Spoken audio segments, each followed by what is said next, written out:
L'on aurait tenté de retirer une somme de 16 milliards d'ariars du BCMM, le bureau du cadastre minier de Madagascar.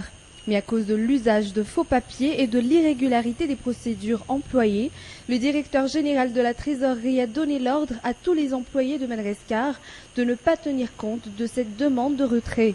Qui a intenté de retirer cet argent? Une question qui titille la plupart des esprits en ce moment. Selon les forces de l'ordre, 2 hommes ayant usurpé l'identité de 2 employés à la présidence rôderaient autour du ministère des Mines, se renseignant sur l'éventuelle sortie des 16 milliards d'ariars.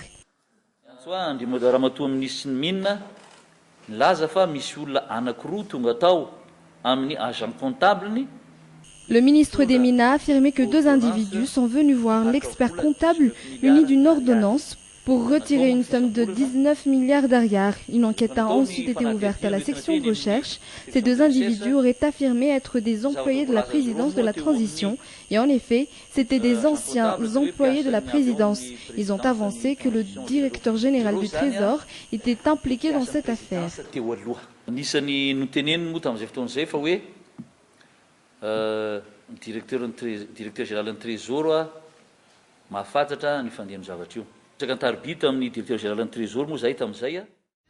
C'est la 3e fois que l'on tente de retirer des sommes énormes de la caisse de l'État. Le mystère autour du cerveau de cette affaire reste entier à ce jour.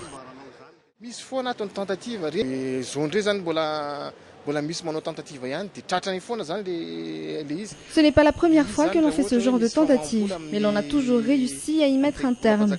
Il y a des procédures à suivre pour retirer de l'argent de la caisse de l'État, ce qui n'était pas tout à fait le cas cette fois-ci. Mais puisque la gestion de la caisse de l'État se fait en toute transparence, cette demande de retrait a été refusée.